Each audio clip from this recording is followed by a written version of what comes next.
মিশরের বালুময় মরুভূমির বুকে দাঁড়িয়ে আছে এমন কিছু স্থাপনা যেগুলো হাজার হাজার বছর পেরিয়ে আজও মানুষকে ভাবায়, অবাক করে, বিভ্রান্ত করে। বিশাল আকৃতির পাথরের পাহাড় যেগুলো আমরা চিনি পিরামিড নামে।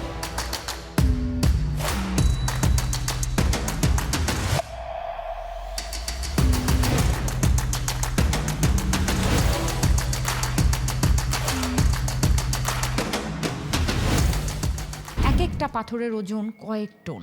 নিখুঁত জ্যামিতিক গঠন, উত্তর দক্ষিণের সঙ্গে অবিশ্বাস্যভাবে নিখুঁত সামঞ্জস্য, এসব দেখে অনেকের মনে প্রশ্ন জাগে, এগুলো কি সত্যি প্রাচীন মানুষ বানিয়েছে, নাকি এর পেছনে ছিল ভিনগ্রহীদের হাত? ইন্টারনেট আর সোশ্যাল মিডিয়ায় ছড়িয়ে আছে অসংখ্য ভিডিও ও দাবি। মানুষের পক্ষে এগুলো অসম্ভব। তৎকালীন প্রযুক্তিতে এগুলো একদমই করা সম্ভব ছিল না। এলিয়েন ছাড়া একদমই ব্যাখ্যা নেই। কিন্তু এখানে প্রশ্ন হলো, এই সমস্ত দাবিগুলো কি প্রমাণ ভিত্তিক নাকি কেবলই কল্পনা? আজ আমরা ধাপে ধাপে ইতিহাস, প্রত্নতত্ত্ব ও বৈজ্ঞানিক প্রমাণের আলোকে জানব মিশরের পিরামিডের আসল সত্যটা কি। পিরামিড কি, কখন ও কেন নির্মিত হয়েছিল? মিশরের পিরামিড মূলত কোনো রহস্যময় যন্ত্র বা শক্তি কেন্দ্র নয়। ঐতিহাসিকভাবে প্রমাণিত তথ্য অনুযায়ী এগুলো ছিল ফারাওদের সমাধি। প্রাচীন মিশরীয়রা বিশ্বাস করতেন মৃত্যুর পর আত্মা আবার ফিরে আসে এবং সেই আত্মার জন্য দেহকে সুরক্ষিত রাখতে হবে। এই বিশ্বাস থেকেই জন্ম নেয় মমি সংরক্ষণ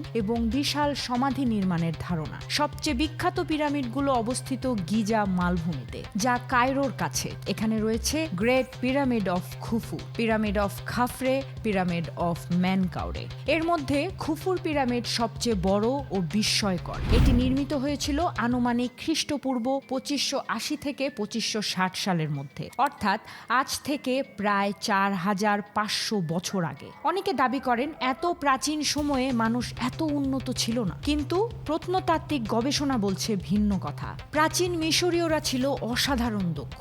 গণিত, জ্যামিতি, জ্যোতির্বিজ্ঞান, স্থাপত্য ও পাথর কাটার কৌশলে। পিরামিড নির্মাণে ব্যবহৃত হয়েছিল চুনাপাথর ও গ্রানাইট। গ্রানাইট মূলত আসতো আসওয়ান অঞ্চল থেকে, যা গিজা থেকে প্রায় 800 কিলোমিটার দূরে ছিল। নদীপথে নীল নদের মাধ্যমে পাথর পরিবহন করা হতো। এর প্রমাণ পাওয়া গেছে সমসাময়িক নথি ও নৌকা অবশিষ্টাংশে। আরেকটি বড় ভুল ধারণা হলো পিরামিড নাকি দাস দিয়ে বানানো হয়েছিল। বাস্তবে আধুনিক গবেষণা দেখিয়েছে যে নির্মাণকারীরা ছিল বেতনভুক্ত দক্ষ শ্রমিক, যারা পর্যায়ক্রমে কাজ করতেন। তাদের কবরস্থান, খাদ্যাভ্যাস ও চিকিৎসারও প্রমাণ পাওয়া যায়, যা দাসত্বের ধারণাকে খণ্ডন করে। সবচেয়ে গুরুত্বপূর্ণ বিষয় হলো এখানে পিরামিড নির্মাণ প্রক্রিয়ার বিভিন্ন ধাপের অসম্পূর্ণ কাজ, র্যাম্পের চিহ্ন, যন্ত্রপাতি ও নথি পাওয়া গেছে। এগুলো স্পষ্টভাবে দেখায় এটি ধাপে ধাপে মানুষের শ্রম ও পরিকল্পনার ফল। তাহলে প্রশ্ন হলো, যদি মানুষই এসব বানিয়ে থাকে, তবে এলিয়েন তত্ত্ব এলো কোথা থেকে? যদি প্রমাণ বলে মানুষই পিরামিড বানিয়েছে, তাহলে কেন এত মানুষ আজও বিশ্বাস করে এটা ভিনগ্রহীদের কাজ? আসল রহস্যটা কি তাহলে অন্য জায়গায় লুকানো? পিরামিডের নিখুঁত গঠন মানব বুদ্ধি না অতি প্রাকৃতিক শক্তি? পিরামিড নিয়ে সবচেয়ে বড় বিতর্কের জায়গা হলো এর নিখুঁত গঠন ও জ্যামিতিক নির্ভুলতা। অনেকে বলেন এত নিখুঁতভাবে পিরামিডের 4 দিক পৃথিবীর 4 দিকের সঙ্গে মিলবে কিভাবে? আজকের আধুনিক যন্ত্র ছাড়া এটা একদমই অসম্ভব ছিল সেই সময়। এই জায়গা থেকেই মূলত এলিয়েন তত্ত্ব সবচেয়ে বেশি শক্তি পায়। চলুন তবে এখন তথ্য দিয়ে বিষয়টা একটু খতিয়ে দেখি।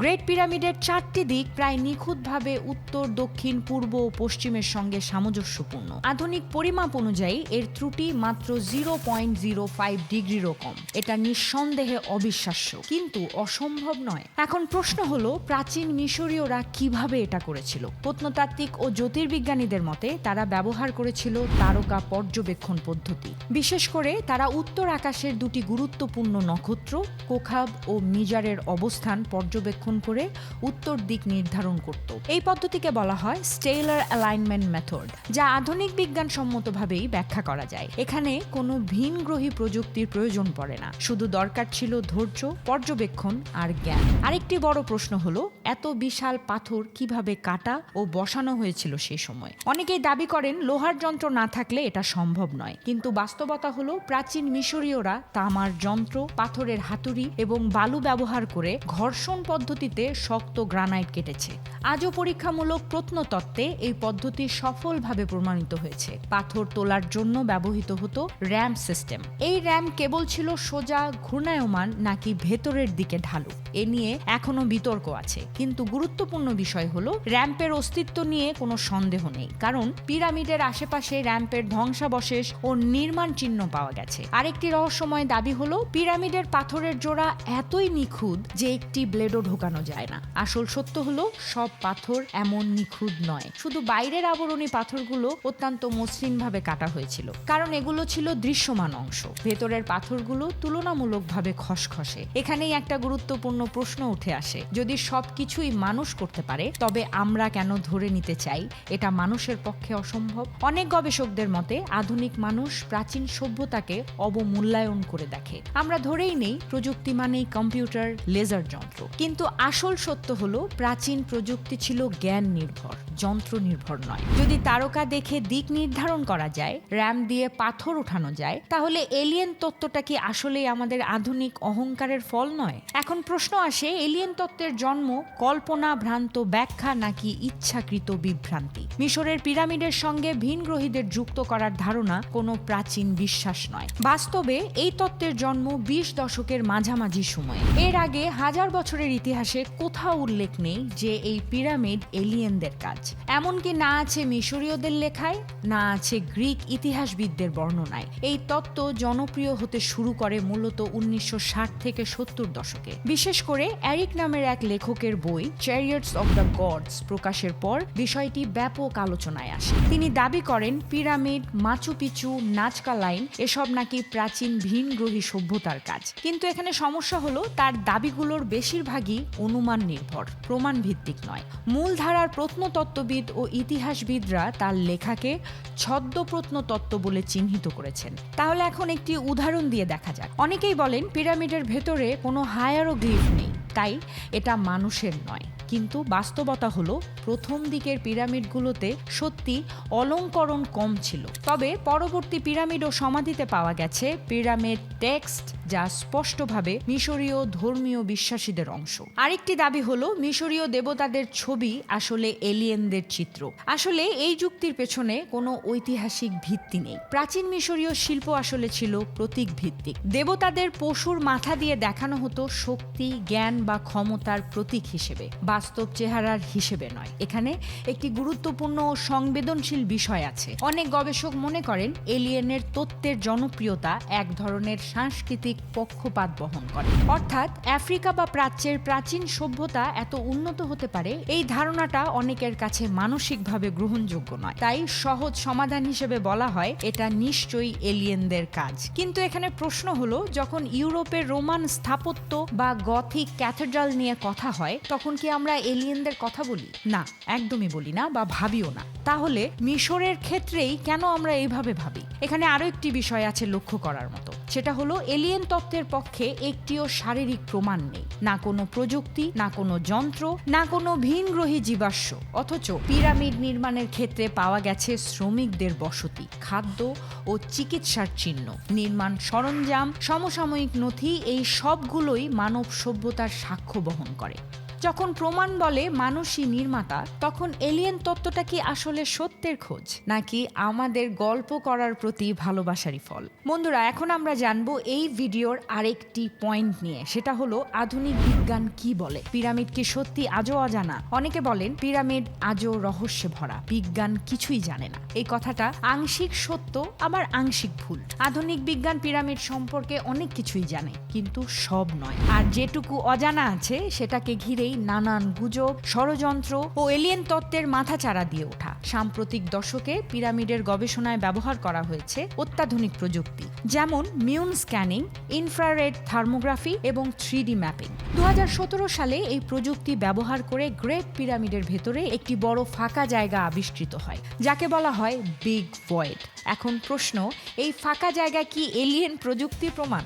না, বিজ্ঞানীরা স্পষ্টভাবে বলেছেন এটি সম্ভবত গঠনগত চাপ কমানোর জন্য তৈরি একটি ফাঁপা অংশ বা এখনো অনাবিষ্কৃত কোনো চেম্বার। এ ধরনের ফাঁকা জায়গা প্রাচীন বড় স্থাপনায় অস্বাভাবিক নয়। ঠিক এই পয়েন্টকে কেন্দ্র করেই আরেকটি প্রচলিত দাবি আসে, সেটা হলো পিরামিড নাকি বিদ্যুৎ উৎপাদন করত বা এটার শক্তি কেন্দ্র ছিল। এই দাবির পক্ষে কোনো প্রত্নতাত্ত্বিক প্রমাণ নেই এখনো। পিরামিডের ভেতরে এমন কিছু পাওয়া যায়নি যা শক্তি উৎপাদনের যন্ত্রের সঙ্গে সামঞ্জস্যপূর্ণ। পিরামিডের তাপমাত্রা নিয়েও অনেক গুজব আছে। কেউ বলেন ভেতরে সব সময় একই তাপমাত্রা থাকে, এটা একদমই অস্বাভাবিক একটি ব্যাপার। কিন্তু বাস্তবে পাথরের মোটা দেয়াল প্রাকৃতিকভাবেই তাপমাত্রা স্থিতিশীল রাখে এবং এটা আপনি লক্ষ্য করলেই দেখতে পাবেন এটা আধুনিক ভাবনাতেও ব্যবহৃত হয়। আধুনিক বিজ্ঞান আরও একটি গুরুত্বপূর্ণ বিষয় নিশ্চিত করেছে, পিরামিড নির্মাণ কোনো একদিনে হয়নি। এটি ছিল দশকের পর দশক ধরে চলা একটি পরিকল্পিত প্রকল্প, যেখানে শ্রমিকরা মৌসুমী ভিত্তিতে কাজ করতেন,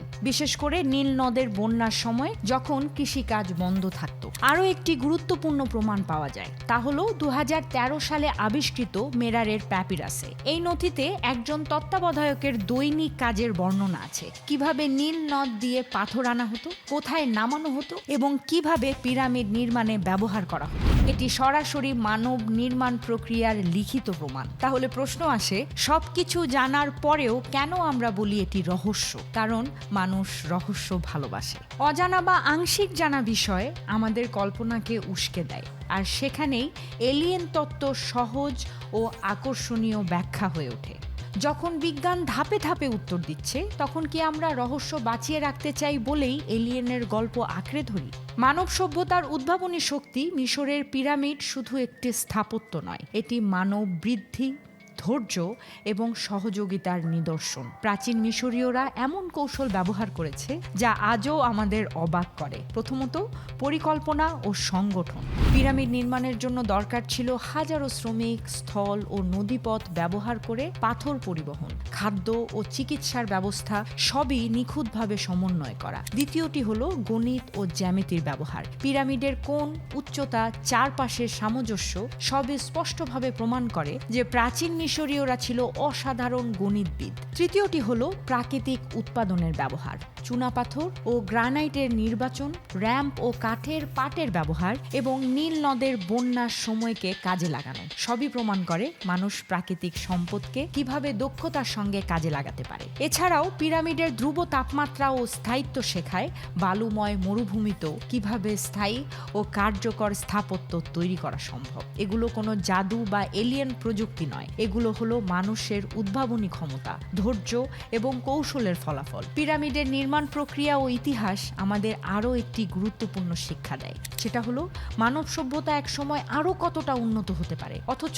আমরা আজও সেই গৌরবকে পুরোপুরি বুঝতে পারি না। এলিয়েনের তত্ত্ব আমাদের কল্পনাকে ছোঁয়, কিন্তু ইতিহাস, প্রত্নতত্ত্ব এবং বৈজ্ঞানিক প্রমাণ আমাদের দেখায় সবকিছু সম্ভব মানুষের পরিকল্পনা ও শ্রম দিয়েই। সর্বশেষ, মিশরের পিরামিড আমাদের শেখায় মানুষই প্রকৃত রহস্য, মানুষই প্রকৃত বিস্ময়। আমাদের ধৈর্য, পরিকল্পনা, গণিত ও প্রাকৃতিক সম্পদ ব্যবহার করেই মানুষ অমর স্থাপত্য নির্মাণ করতে পারে। এলিয়েন তত্ত্ব যতই আকর্ষণীয় হোক, কিন্তু বাস্তবতা দেখায় মানব সভ্যতার শক্তি সবচেয়ে বড় রহস্য ও বিস্ময়। পিরামিডের এই রহস্য জানার পরেও প্রশ্ন রয়ে যায়, মানুষের ক্ষমতা কি সত্যি এত সীমাহীন? এলিয়েনের গল্প কি শুধু আমাদের বিস্ময়ের গল্প?